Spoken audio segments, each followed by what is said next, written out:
Buenas, buenas, bienvenidos a esta nueva temporada de Mi Economía Tu Economía con Dani. y El Lini, día de hoy vamos a hablar sobre la neoclásica. y los neorricardianos. Lo continuamos con los principales autores de los neoclásicos. El primero es Hermann Heinrich Gossen, que nació en 1810 y murió en 1858. Fue un funcionario prusiano y un principal precursor del marginalismo y de la economía matemática. Él creó dos leyes, la primera es sobre el consumo y la utilidad y la segunda es sobre la equimarginalidad. La primera hace referencia a que a medida que aumenta el consumo de un bien, disminuye su satisfacción. Está llegando a cero siendo el punto de saciedad. Y la segunda ley es sobre la equimarginalidad, en donde no se pueden satisfacer todas las necesidades hasta la saciedad, igualando todas las satisfacciones marginales entre sí. También habló sobre que el trabajo genera satisfacción indirecta sobre el ingreso y de su utilidad por las molestias que implica trabajar. Nuestro segundo autor corresponde a William Stanley Jevons, quien nace en 1835 y muere en 1882. Él nace en una familia de comerciantes en Liverpool y emigra a Australia debido a sus problemas familiares para poder continuar con sus estudios. Él se centra en la teoría de la utilidad y afirma que la teoría del valor depende de la utilidad y que las personas buscan maximizar de estas.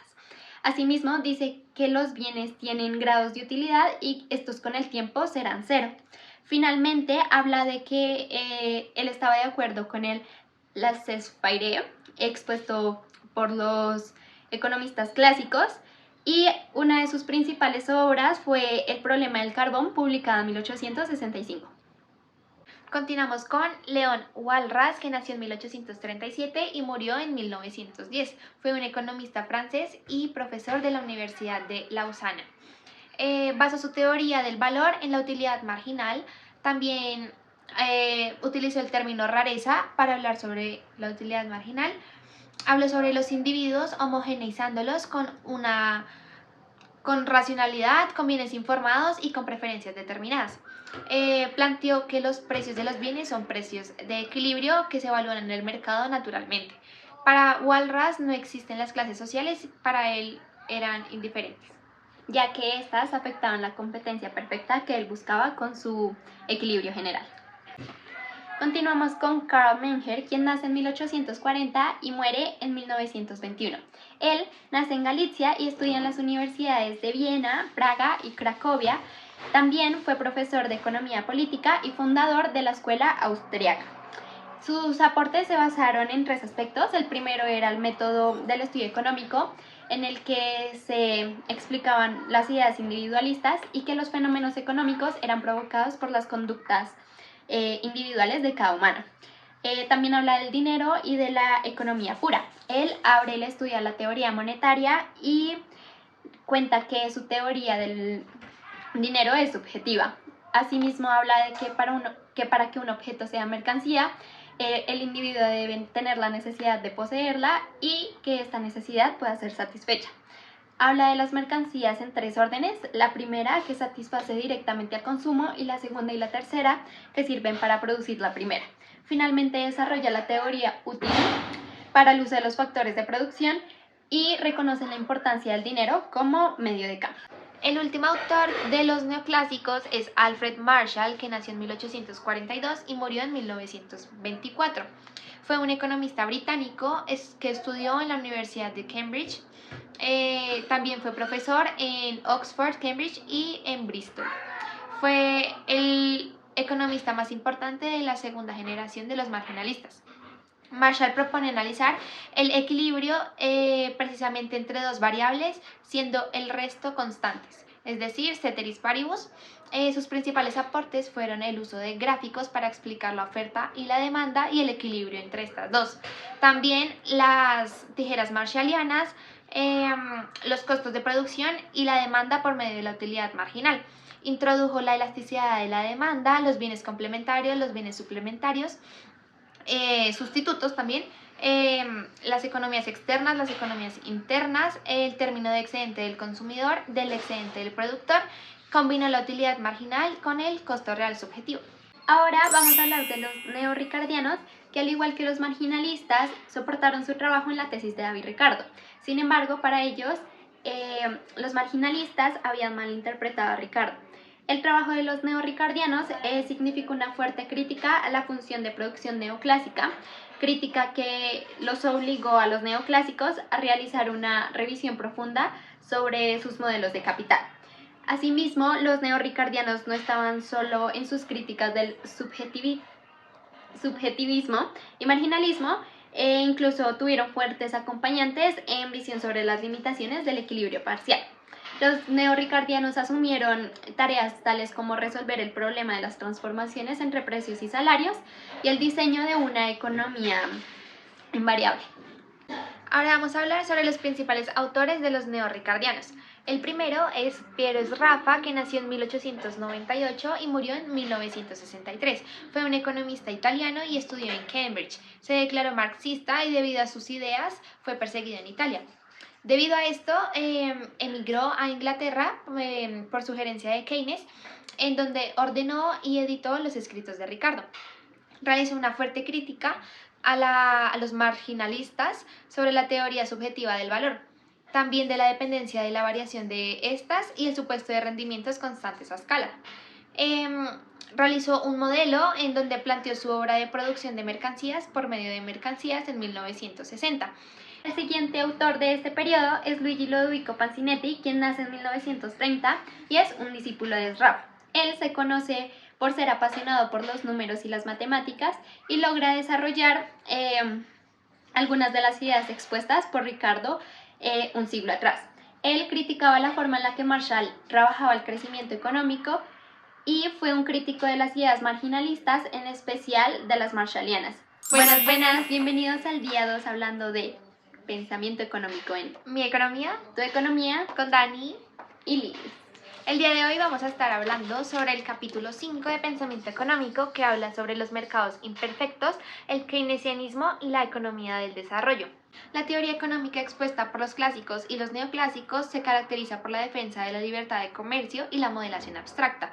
Encontraron en el Estado una alternativa para promover directamente el financiamiento de la inversión, realizar proyectos de infraestructura, regular el sector externo y los monopolios. Ya en el siglo XX, tres autores, Sraffa, Chamberlain y Robinson, analizaron y modelaron las imperfecciones del mercado. Mientras tanto, Keynes en los años 30 aprovechó para estudiar y corregir la recesión planteada. Autores post-keynesianos contribuyeron a enfrentar dos grandes temas pendientes. Por un lado, la extensión de fundamentos de análisis keynesiano a la microeconomía y por otro lado, la teoría requerida para entender los problemas de subdesarrollo y sus alternativas. Ahora vamos a hablar sobre los principales autores del capítulo 5. En primer lugar, tenemos a Alexander Hamilton, quien nace en 1757 y muere en 1804. Él fue uno de los gobernantes quien lideró la política económica en la que cada país debía elegir lo que mejor le convenía para su sistema productivo. Él, con la publicación de los informes del secretario del Tesoro sobre el asunto de manufacturas, publicado en 1791, dio la primera voz que se alzó contra el libre comercio propuesto por Quesnay y Smith. Él, asimismo, logra imponer sus criterios sobre los intereses de los estados, cuya producción con mano de obra esclava estaba orientada al mercado internacional, y él no veía ninguna ventaja en dejar comprar bienes intermedios.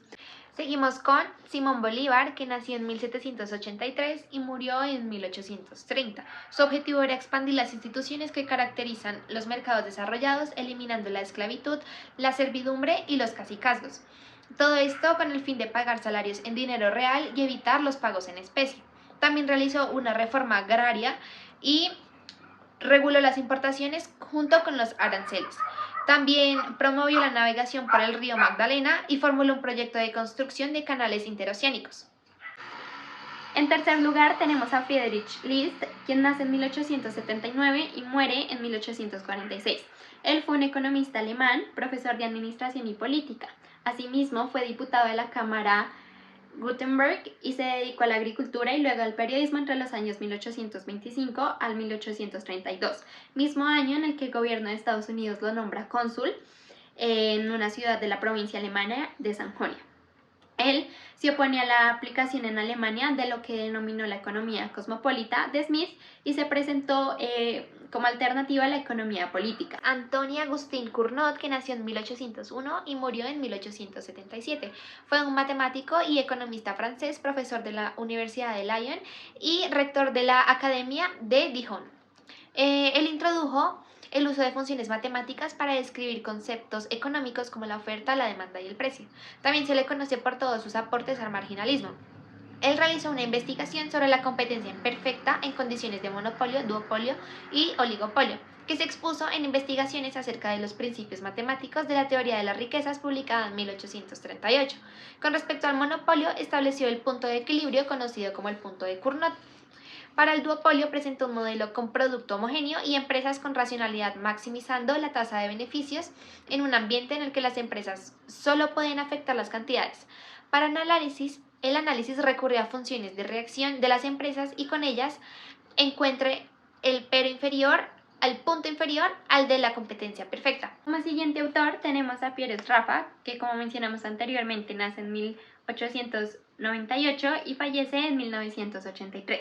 Él, en su artículo The Laws of Returner Under Competitive Conditions, publicado en 1926, cuestiona la idea neoclásica de que, dados los precios, una empresa competitiva encuentra el nivel óptimo de producción en el punto en el que sus costos unitarios alcanzan el límite inferior de la curva de costos.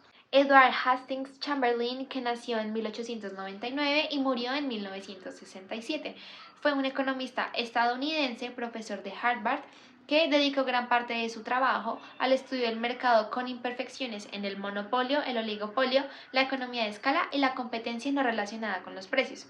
En este mismo segmento encontramos a Joan Robinson, quien nace en 1903 y fallece en 1983. Ella fue una economista inglesa, profesora de la Universidad de Cambridge, famosa por su reconocida filiación marxista al mismo tiempo que keynesiana. Ella expuso que si bien los monopolios pueden controlar su producción, nunca tienen todo el poder, pues los consumidores pueden migrar hacia el consumo de bienes sustitutos producidos por los competidores. Asimismo, habla de que los monopolios deben ser intervenidos por el gobierno, puesto que afectan el bienestar. El siguiente autor es John Maynard Keynes, que nació en 1883 y murió en 1946. Fue un economista inglés, estudiante y profesor de la Universidad de Cambridge. Él estudió las recesiones y dijo que se resolvían de forma automática mediante los mecanismos propios del libre mercado. La idea era que durante las recesiones caía la inversión y aumentaba el ahorro no invertido, hechos que reducían la tasa de interés y daban un nuevo impulso a la inversión y el crecimiento económico. Ya en el año 1926, en su artículo El fin de laissez-faire, había argumentado que el libre mercado se sustentaba tan solo en principios metafísicos que había que eliminar para poder realizar un análisis basado en hechos reales. Dijo que cuando se incrementa el ingreso, también se incrementa la brecha entre el ingreso y el ahorro. Esto a su vez lo condujo a observar que en los estudios sobre economía se había abandonado el tema de la oferta y la demanda como un todo, es decir, la teoría de la ocupación.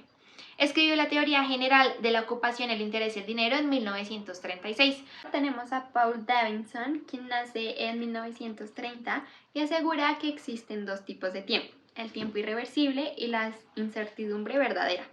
Esta situación lleva al individuo a la creación de instituciones que establezcan una seguridad o una mayor claridad de incertidumbre. Por eso crean instituciones como el dinero, contratos de dinero y un sistema legal que lo sustente, también tasas rígidas de salarios, mercados de entrega inmediata y mercados para entregas futuras. Para esto es necesario un acuerdo internacional que no exija que los países renuncien a la política monetaria y al control sobre su sistema bancario. Asimismo, se propone un sistema internacional de compensación mediante una contabilidad cerrada y de partida doble que registre los movimientos entre los diversos países y regiones comerciales. Paolo Sailos Lavini, que nació en 1920 y murió en 2005. Estudió el caso de la determinación de precios en un mercado oligopólico respectivamente concentrado. Asume que las empresas producen un bien homogéneo, pero cada una de ellas con una tecnología diferente, y que para que las empresas que deseen ingresar a esta deben adaptarse o adoptar una tecnología ya existente. Se supone además que las empresas grandes determinan el precio y que las pequeñas solo pueden variar su propia oferta. Existen rendimientos crecientes a escala. Por otro lado, tenemos a Adrian Wood, quien expuso los determinantes de la margen de ganancia a largo plazo, definido este margen como la razón de las ganancias sobre las ventas.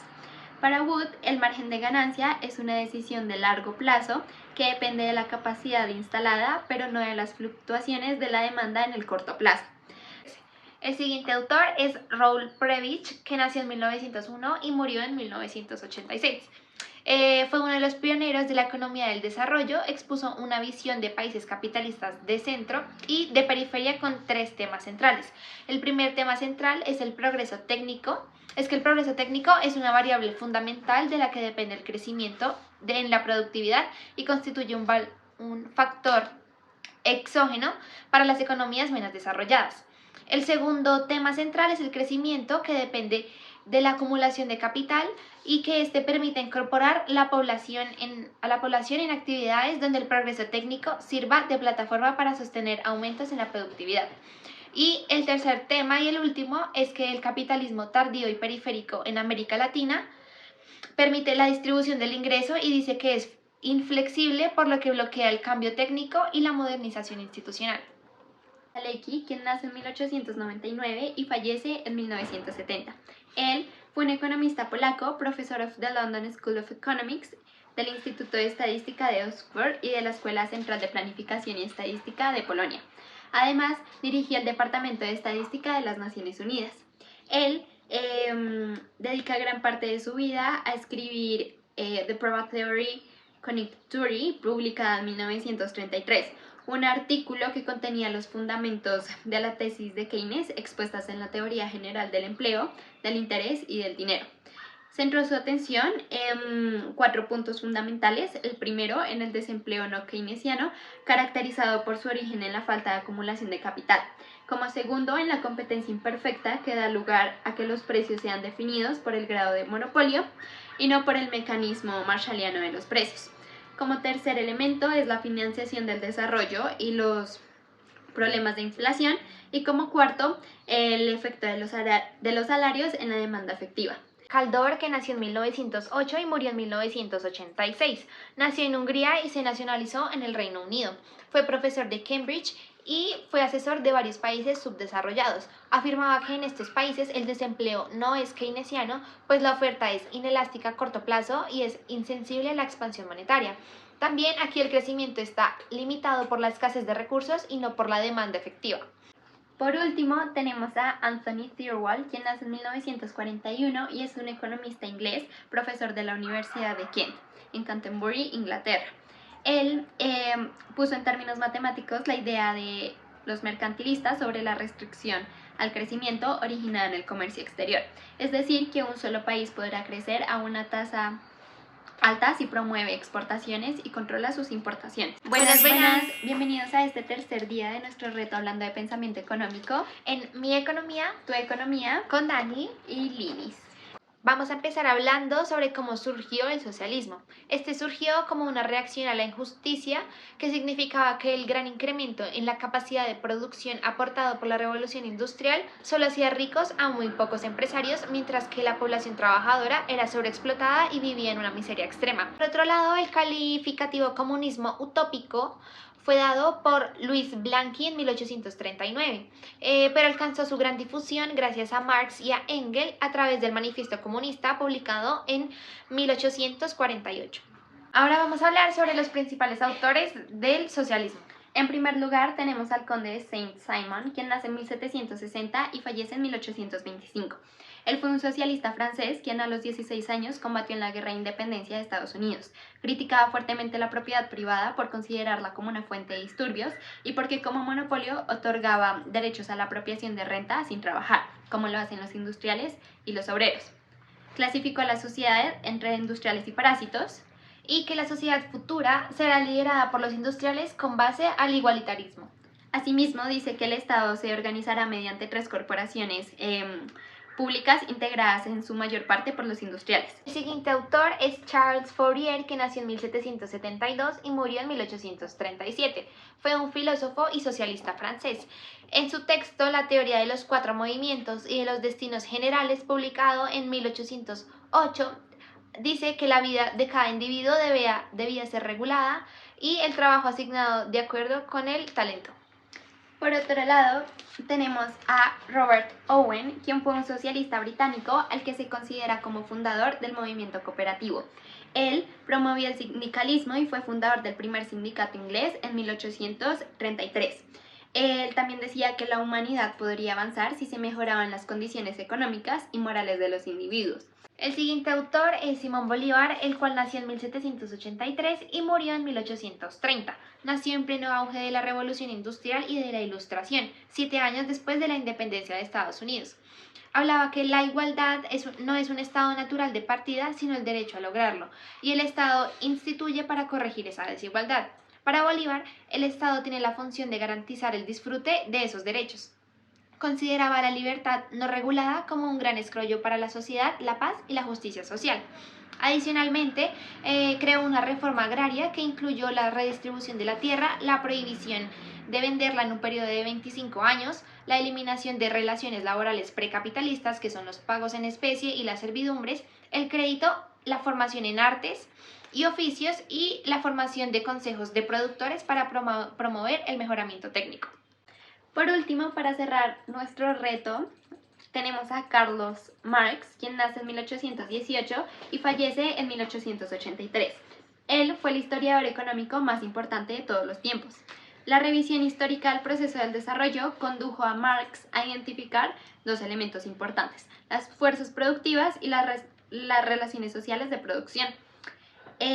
A las fuerzas productivas, constituidas por las máquinas y el trabajo humano, encontró que éstas aumentan su productividad con el tiempo, de tal manera que cada vez se requiere menos tiempo para producir lo mismo y que la tasa de crecimiento de la productividad era mayor a la del crecimiento de la población. También habla de que las relaciones sociales de la producción y la distribución del ingreso son nuevas formas de producción de socialismo y comunismo.